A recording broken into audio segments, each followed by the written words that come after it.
Hello, and welcome to Introduction to APIs, a part of the Building APIs with ASP.NET Core course. In this module, we'll walk through the basics of application communication and how APIs have become prominent in web application development. My name is Kevin Griffin. I'm an independent software consultant and 10-time Microsoft MVP, focused in ASP.NET development and deploying solutions in Microsoft Azure. It is my pleasure to teach you how to build APIs with ASP.NET Core. In this module, we'll discuss a couple ways that applications communicate and how web-based APIs have really come up as the most common way to do this. We'll explore HTTP concepts that will come into play in later discussions, and then we'll explore RESTful APIs and operational APIs and what the major differences between the two are.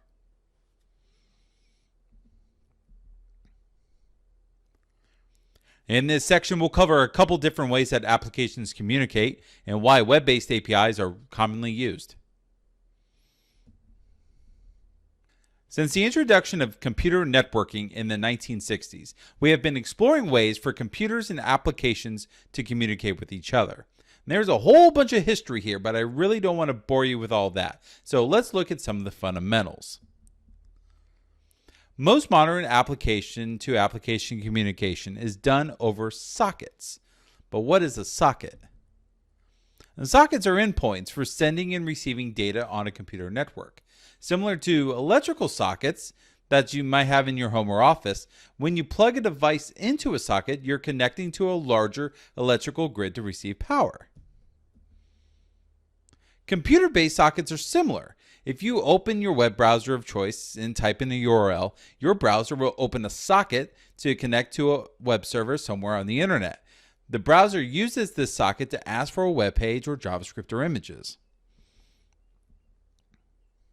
Underneath the scenes, the socket is just communicating binary packets. You've probably heard of the terms TCP or UDP. These are formats that computers use to transfer messages, but the actual content of the message is left up to the individual application to decide.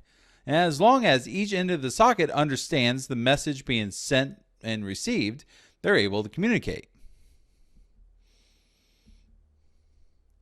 You probably have Outlook on your machine and you use it to send and receive email. Have you ever thought about how that's done? It's all sockets. But once a socket has been opened, there are multiple protocols that can be used for Outlook and your mail server to communicate. For example, IMAP and POP are protocols for receiving email. IMAP is designed to continuously sync, so once you've opened a socket, it won't close unless the application quits or there's a network issue. POP, on the other hand, opens a single connection, syncs with the mail server, and then closes. SMTP is then used to send email, again using a single connection, and then closing when it's done. But if Outlook were to use the POP protocol to talk to an SMTP server, the SMTP server would get confused and close the connection. This is why it's important that both ends of the socket understand what's going on. As we begin our journey of learning how APIs work and how to construct our own, keep sockets in the back of your mind. Much of your success here will depend on your ability to determine how people will use your API so you can both talk the same language. In this section, we'll deconstruct HTTP and what you need to know about what happens underneath the scenes. Building on our previous discussion of sockets, it's important to remember that a socket is only able to transport binary data. The format or protocol of that data is up to the client and the server application. And HTTP is pretty famous now for being the thing in front of all web URLs. But what is HTTP? Well, HTTP stands for Hypertext Transfer or Transport Protocol. It's a standard definition of how internet or web-based requests should be made. As a standard approved by the IETF, or Internet Engineering Task Force, the HTTP specification is agreed upon by the industry as the way web clients and web servers should talk to each other. I welcome you to read the RFC yourself if you're interested in some of the nuances. And in case you're wondering, HTTPS, which is just like HTTP, but it's over a secure socket, the details of HTTPS are generally not a big deal for developers because that level of transport protection is handled by the browser and the web server. Any APIs you build can work over either HTTP or HTTPS. There isn't anything special you need to know or do. And for our purposes, we're going to discuss some of the more general aspects of HTTP as it is necessary to work with APIs. Here's an example of a basic HTTP request we can make. This request is made up of two distinct parts, the verb and the path. These pieces tell the web server what it is we'd like to do. In this case, we want to get data from an endpoint API/members. The verb is used to designate which type of action a request is making to the server. The HTTP 1.1 spec provides 39 different verbs. But don't get overwhelmed because 99.9% of the time you're going to use one of the 5 most common verbs: get, post, put, delete, and patch. Get is used to instruct the web server you'd like to retrieve a resource or a collection of resources. Sometimes requests will use query strings to provide additional filtering or paging if necessary. Post tells the web server your intent to create a new resource, and this is common in RESTful APIs. However, you'll discover that many APIs will also use post to describe their intent to execute an action. We'll cover this difference a bit more in operational APIs. It's also common for post requests to send a body or a payload in various formats, such as JSON. The put verb is meant to be used when you need to replace a resource. These requests typically do two things. They identify the resource that needs to be replaced in the path, and then they provide the new resource in the body of the request, again as JSON or some other content type.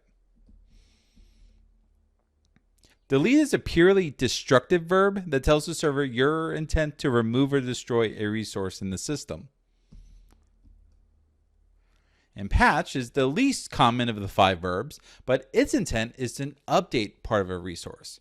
Whereas the put verb is supposed to be used to replace a resource, the patch verb allows you to update individual parts of that resource. And it's important to know that patch is commonly used interchangeably with put or post.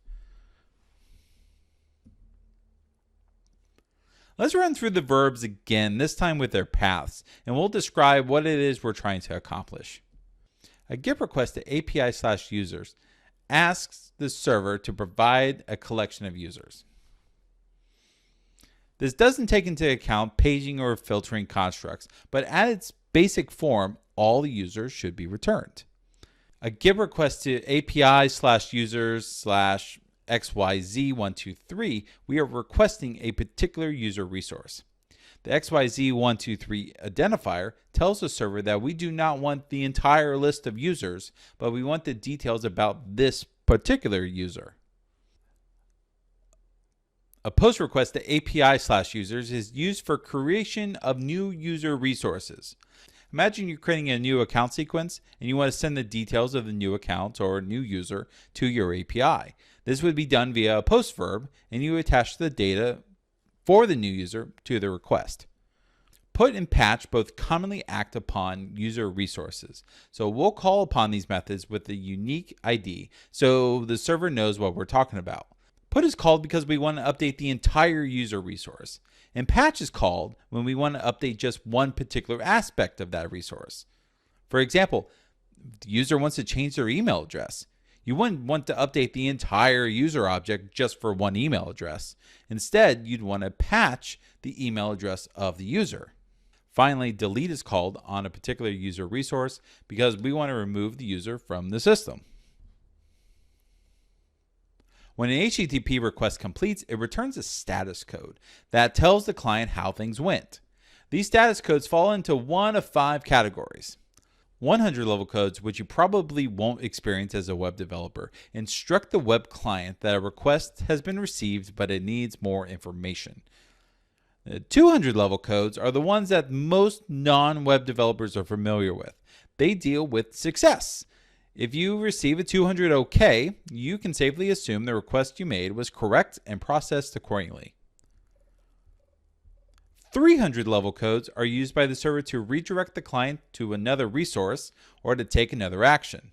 301 and 302 are commonly used for redirection, which means the path defined in the request has moved and the client needs to try again.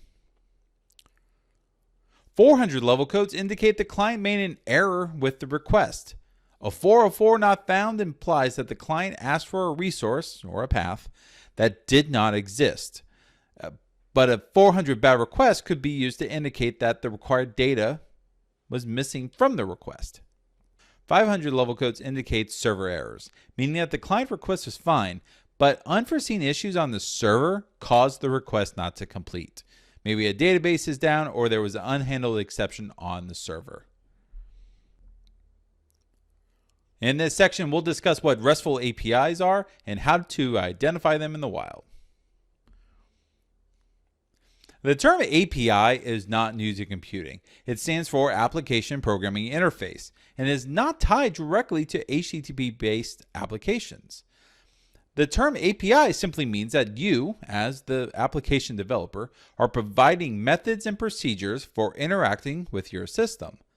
APIs come in all shapes, sizes, and flavors, but we want to concentrate on their use in HTTP-based circumstances. REST is an acronym for Representational State Transfer. It is a flexible process for communicating intent over HTTP and has become insanely popular since the mid-2000s. Flexible implies that while there are a set of rules that RESTful APIs should adhere to, it is not uncommon for folks to stray away from some of the stricter aspects of REST in order to optimize for developer happiness. The goal of this course is to show you the rules, but then it is up to you to determine when not to implement them. We've already talked a fair bit about RESTful APIs, but let's reiterate. RESTful APIs use the combination of an HTTP verb and a path to describe intent to a web server. Let's look at a request end to end. An HTTP client, whether it is your app or a web browser, can make a GET request to API/users. The server will churn on this request, and assuming you have permission to access the resources, it will return the content. With failures, the workflow is the same. If we make a request to an endpoint, but the resource at that endpoint does not exist, we should expect the server to return a 404 not found. The 404 is a client error. As the client, we requested a resource that did not exist, and we should examine the request we were making. As we proceed more into the depths of API construction, it's important to reiterate that you should handle any and all error conditions. Don't assume every request will return as success. In this section, we'll discuss what operational APIs are and how they differ from RESTful APIs. As you start building RESTful APIs, you're going to run into situations where you want to execute actions on the server using HTTP, but not in the true RESTful API way. In other terms, you want to make remote procedure calls that don't necessarily correspond to a RESTful template. I'm going to call these operational APIs because they're designed to perform operations on the server, but you're using the exact same HTTP syntax as you would with REST. The processes we're going to show in this course for developing APIs will work with either RESTful or operational actions. Use the techniques interchangeably to accomplish your goals. Remember that these are guidelines, not hard, fast rules. In this module, we introduced you to HTTP, which is a protocol built for traditional network sockets to facilitate the communication between web-based clients. HTTP is made up of verbs, paths, and status codes. We take this to the next level by discussing RESTful APIs, which build on HTTP by adding a set of rules for retrieving, creating, updating, and deleting resources on the web server. Finally, we discussed operational APIs that scratch that niche for a need of having remote procedure calls that can be accessed via HTTP. Thanks for listening to the Introduction to APIs module, part of the Building APIs with ASP.NET Core course. My name is Kevin Griffin.